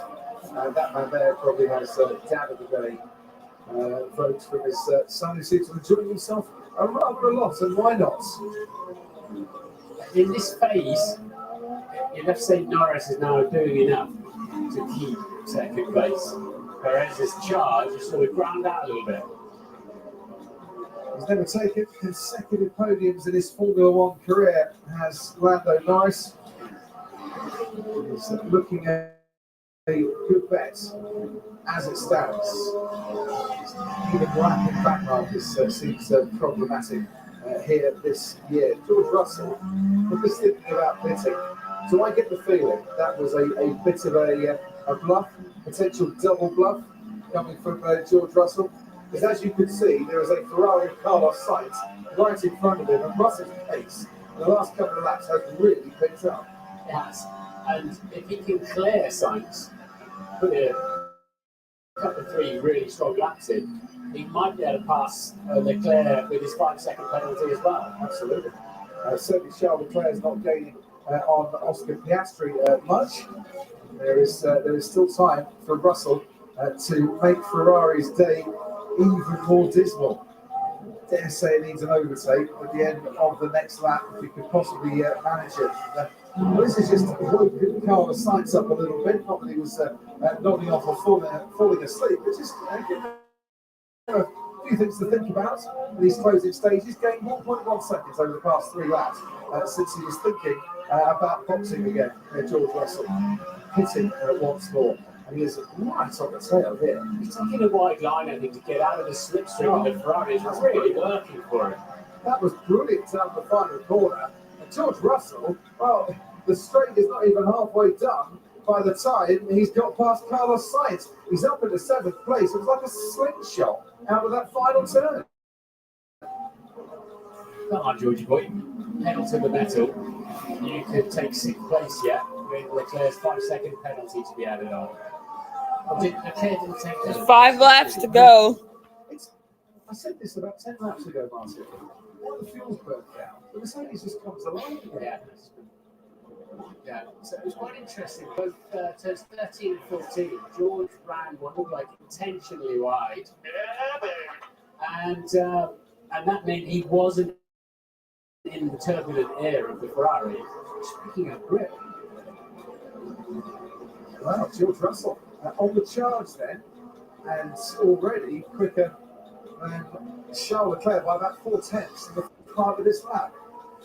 Lewis Hamilton, meanwhile, has just put in a 1:22.6. He's only 4/10 off Max Verstappen on that last lap. He might just be cruising and taking it easy, a bit more easily. What he has done is just gone 1.3 seconds faster than Oscar Piastri. He streaks ahead of him, and Sergio Perez too. Piastri and Perez were lapping pretty much the same. Perez has got through the back markers now, just Hulkenberg between Perez and Hamilton. Lewis Hamilton yet to finish on a podium on the race that he started on pole. I think Russell will be net less than 5 seconds behind Leclerc at the end of this lap. This race has suddenly energised Martin. With about 4 laps to go here, and Lewis Hamilton and George Russell are providing a lot of the energy. You're right, it's low fuel, isn't it? Whatever the track conditions, both Mercedes absolutely come alive in the closing stages. Sergio Perez might have thought he was in a comfortable position looking behind him. At one stage, he was thinking about trying to get past Lando Norris. I think all hope of that is gone now, and he might just have to watch out for what's happening behind. Lewis Hamilton crosses the line. The gap, 3.2 seconds. On lap 67 or 70, and Hamilton was fast enough there to repeat that a couple of times and maybe make a move on the final lap. Yeah, it tends to be down into turn 1, doesn't it, where you've got your best chance of this.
Few laps to go.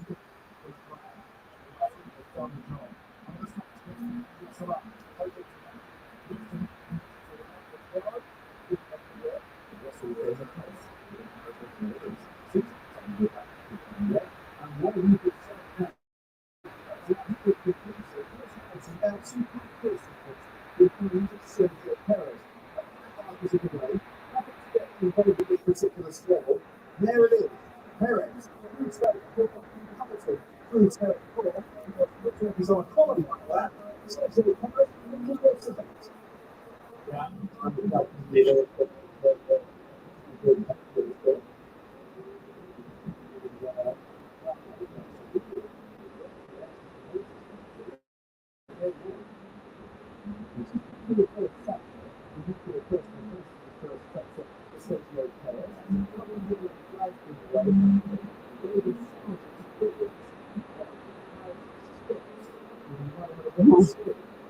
Huh.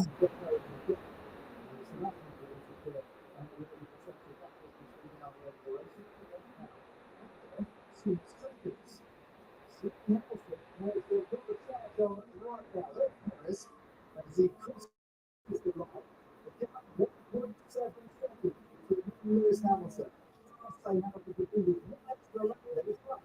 You never know.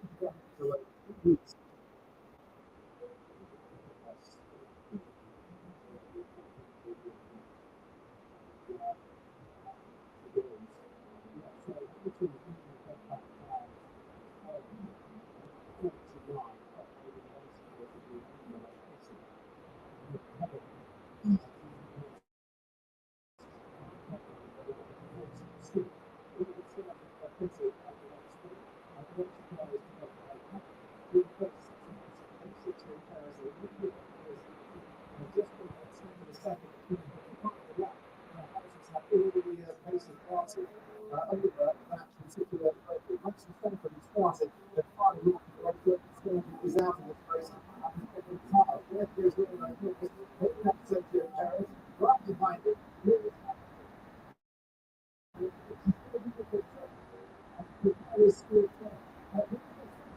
Last lap. Once again, Martin Brundle, another very comfortable afternoon indeed for Max Verstappen. Half a lap to go before a record is broken. Yeah, they put on the Samira updates. It looked like they were struggling a bit. Christian Horner said to us on commentary earlier on in the race, we compromised our car a bit in qualifying for the race. And you have to say, it's been a mighty race car, hasn't it, today? Certainly has. And he's going to win by well over half a million. It is going to be a 250th podium for the Red Bull team. And it's going to be career number 44 win for Max Verstappen as he got past car number 44 that started on pole position on the front row alongside him. It is going to be a 7th consecutive win for Max Verstappen. Rosberg, Ascari, Vettel and Schumacher, the only other drivers to make it 7 in a row. But crucially, history is made at the Hungarian ring for Red Bull as they win their 12th consecutive race. Max Verstappen wins the Hungarian Grand Prix. Records broken, tumbling. Red Bull are there to celebrate. Max Verstappen wins here. Behind him, and for the first time in his Formula One career, Lando Norris is going to bag consecutive podium visits. He equalled his career best results at Silverstone last time out. He's got another second place in the bag. Well on Lando Norris and McLaren. Another trip to the podium as they finish as runners-up. And on the day they break the record that McLaren held since 1988. Red Bull do have 2 cars on the podium. Sergio Perez holds off Lewis Hamilton by a second and a half to take 3rd place, with Hamilton 4th and Oscar Piastri coming home to finish 5th. But behind that, what's happening to George Russell? He's been gaining on Charles Leclerc. He's going to want to protect Charles Leclerc with the 5-second penalty for the Monegasque driver. Tried to do it on the road as well. Leclerc crosses the line in 6th, Russell 7th, but Russell will inherit 6th place because of that 5-second penalty for speeding in the pit lane. Carlos Sainz crosses the line, and I think we'll have 8th place. Yeah, that's right. Fernando Alonso and Lance Stroll for Aston Martin, 9th and 10th only for them. And Alex Albon, Sandy Villiers finishing just outside of the points. That's about the race car, is it? And the race is over. We're gonna do the aftermath. Well done, mate. That is win 44 for you, 12 in a row, and that is history. That is absolute history today. That's a fantastic, fantastic performance. What an unbelievable rocket ship that was today. That was so enjoyable to drive. Unbelievable. Well done, guys. 12 in a row. Unbelievable. I think I'm completely proud of that achievement with today. That's unbelievable. Thank you. Hey, this is so enjoyable to drive. Unbelievable. I was really enjoying that last day. I'm not surprised. His winning margin today, 33.7 seconds. Yeah, baby! Yeah, Norris! He's certainly very happy. Let's fucking go! Might as well check the flag. Yes! Yes! Before he became world champion, took the number 33. It was 33 seconds that he won by today. That's what I'm talking about! Yeah! That's what I'm talking about! Over the rest of the field. Who, in some ways, maybe have closed the gap just a little bit, of paid Red Bull back, but they just couldn't do it today on the track where it mattered the most. Closest record equaling closest top 10 in qualifying yesterday, but that is a big, big margin. A 250th podium, as we said, for the team. But that 12 wins in a row, it's significant, Martin, because it's a record that has stood for so long. The MP44, the McLaren car in 1988, was such a good car. The drivers were such good drivers, and Red Bull, you know, at the halfway stage of the season, I said, yeah, the record's ours now. Let's fucking go! Lando Norris gets in fucking 2nd place! Holy shit! Back in the day, McLaren had such a huge advantage that season. with their car that they always couldn't help themselves in terms of winning with one of their two drivers. And I also think Sergio Perez will take a lot of confidence and satisfaction back from that performance, and he needs it. Debrief with There it is. Dr. Marco. And Norris will be the fist bumps. Probably Zach Brown, who's the CEO of the boss, does all the fist bumps. Red Bull could leave Monza, the Italian Grand Prix, with a Constructors' Trophy in their hands, metaphorically. Max Verstappen might have to wait until Singapore. I think mathematically that's the earliest that he could win the title. In that 1988 season, McLaren won 15 of the 16 races. Who's to say Red Bull won't take 100% this year? Because if others are switching off development a little bit to concentrate on next year, that leaves the head of the field with the best car to go on and dominate. This Paul Monahan, the chief engineer, has come down to join in the podium celebrations. Starbuck sits there, Paul Pedals, as he's known. I think also Max Verstappen has got so much confidence that almost wherever he is on the grid, he thinks he can win the race. He won in 10th last year, so second must have been a breeze for him. But I'm sure the live smile on Lando Norris's face is as big a grin as it is on that big head, to be honest. Because that's a fantastic result for McLaren. Whilst we praise Red Bull, we should also remember where McLaren came from and where they are now this season, what an improvement they've made. And Nico Rosberg is down in Parc Fermé with microphone in hand, waiting to talk to Max.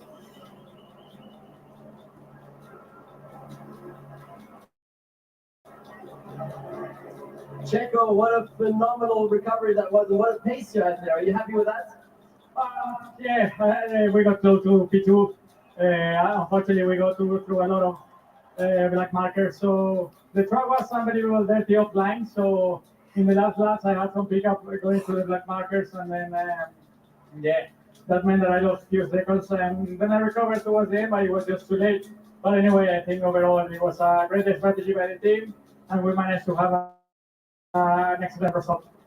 Christian Horner was saying that it's so important for you now to rebuild your confidence. Is a day like this today exactly what you need for that? Yeah, definitely. I think this sort of performance, sort of pace do help. And from now on, I just look forward to, basically be on the podium every single weekend, So, let's keep it up. I think we're just seeing that pass you had with Piastri. Will take us through that. Was that like really, really on the edge there? Yeah, he was, because we were on very similar age tire. Basically, we pitted at the same lap, so we were on fresh tires. So I went for it around the outside.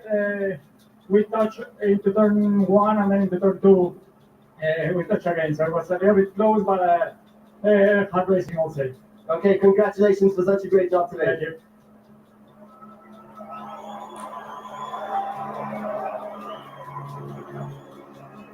Lando, P2 again, and what an incredible pace that was in the race today. Thanks. Yeah, thank you. You have a lot of fans here, huh? The grandstands are going crazy. I know. No, I got good fans. Thank you very much. Just, tough race. Not an easy one, especially with Checo catching at the end, but he didn't have enough pace to catch up. So I'm happy. I had to fight for a little bit in the beginning. I got a bit screwed over in turn 1, but another podium for us and for McLaren, which is amazing. And it's the second podium for you, like in succession. That's the first time you've had successive podiums. So is the win coming next now, or what? If Max retires or something, then maybe. But at the minute, the guys are too quick, unless they make mistakes or something happens. But I don't know. At the minute, I think we're very happy with the progress he made to go from where we were, 4 or 5 races ago. Struggling to get out of Q1 sometimes, to fighting for poles and fighting for podiums. We'll take it for now, and our time will come later on in the year. What do you put it down to? Like, how do you manage to make such an incredibly massive jump forward in terms of pace, like mid-season now? I mean, with that upgrade, what was happening there? It's amazing. Just the obvious answer. A lot of hard work, great teamwork. Everyone back in the factory did an amazing job. I think we knew it in the beginning. We were going to struggle, and we looked pretty poor. We got a lot of reviews from McLaren and saying they weren't doing a good enough job, but I'm happy we finally proved some people wrong. Thank you very much. Awesome job you guys are doing. Thank you.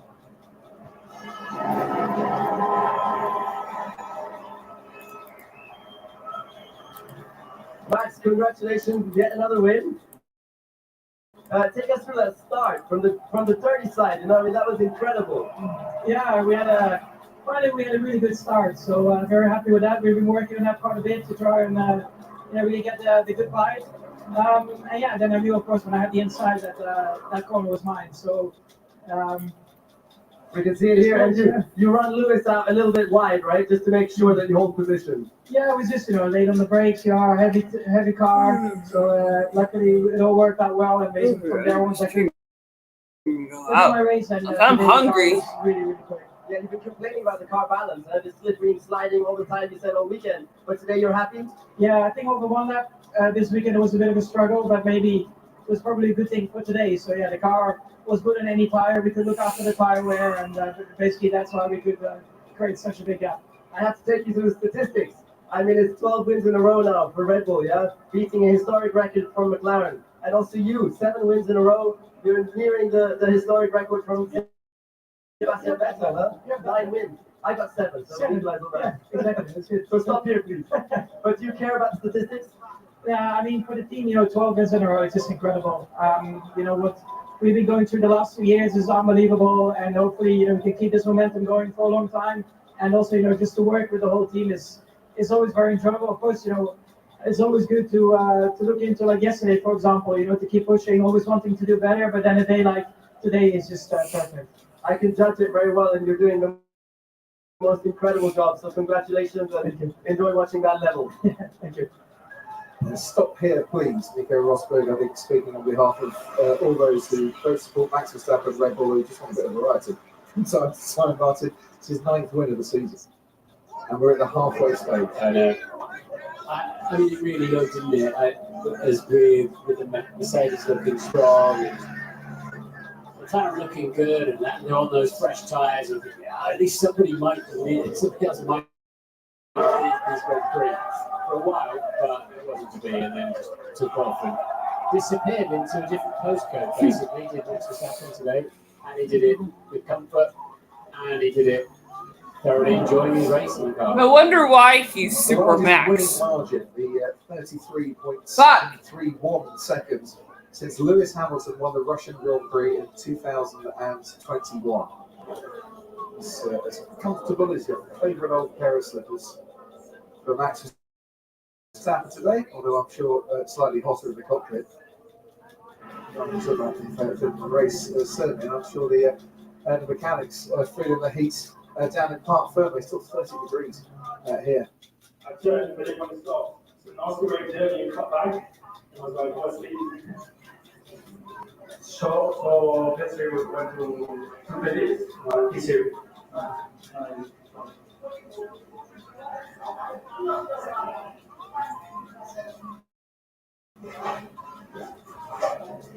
Well, I thought it was this.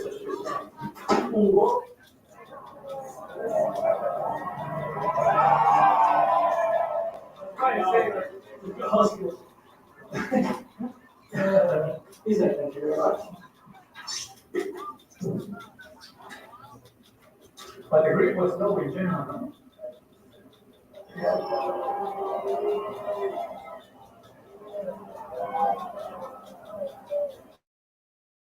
Very cool, huh?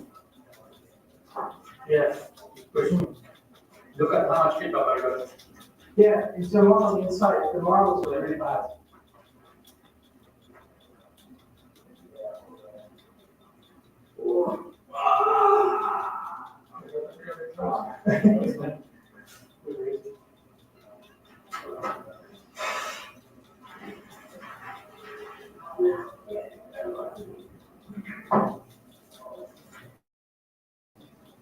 So what strategy you did, Max? You did medium hard, medium hard, medium. Yeah, you did hard, medium, right? Yeah. Yeah, let's leave the chat there. I do try and chat another time, to be honest. Said that it was not the driver's feeling at Sergio Perez wanting to not drink the water but pour it over his head. I don't blame him, to be honest. The race is on to try and get in front of the podium for the fans that have been let out from the grandstands to congregate and to pay tribute to their driving heroes for this afternoon, the 6th podium of the season for Sergio Perez. Started 9th on the grid and took the Driver of the Day award too. As I mentioned in the latter stages, Lando Norris, 2nd at Silverstone. He's followed it up with another impressive 2nd place here. Big wins. Lando, who finishes as runner-up. And we're treating once again to the Dutch and the Austrian national anthems, because it's Max Verstappen, full Red Bull, who walks out into the sunshine.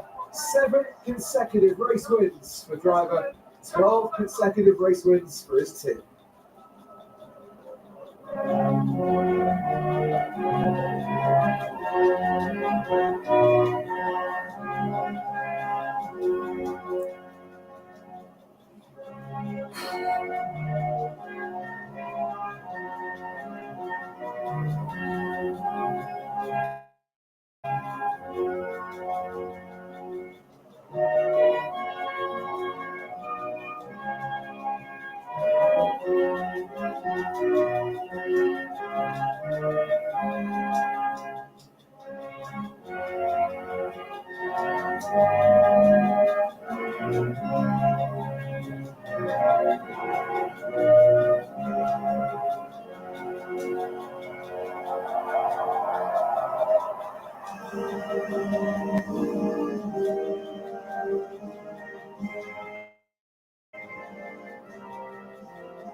So Alberto Ascari, Michael Schumacher, Sebastian Vettel, Nico Rosberg, and now Max Verstappen. 7 in a row, top of the podium. Incredible. They have to start building warehouses for their trophies, don't they, after a while? That's an interesting looking one. And the lid's stuck on as well, thankfully. What an achievement. When you say interesting, trophy, I do think the Hungarian trophies, they're always of a very similar style. Not quite as gloomy as the gold medal Max Verstappen puts around his neck. I don't think anyone will care what the trophy looks like. It's one to add to the collection. Paul Monahan, who's celebrated engineering as chief engineer of a few recent cars in the past, up there on the podium to join him at the Car For McLaren, Lando Norris, first podium at the Hungarian for McLaren since Lewis Hamilton in 2012. I think we can say after today they very much own that. Yeah, and Lando reminding the entire grid that he's a champion of the future. Sergio Perez, brilliant drive to come home and say, but for all the efforts and all the energy, no one was going to dislodge Max Verstappen today. Once he got into the lead, he stayed out in that lead, and Red Bull can celebrate the outright records. 12 in a row, and a magnificent 7 for Max Verstappen in succession too. We've said it before, and I'm sure we'll say it again between now and Abu Dhabi. It's been Red Bull's day today.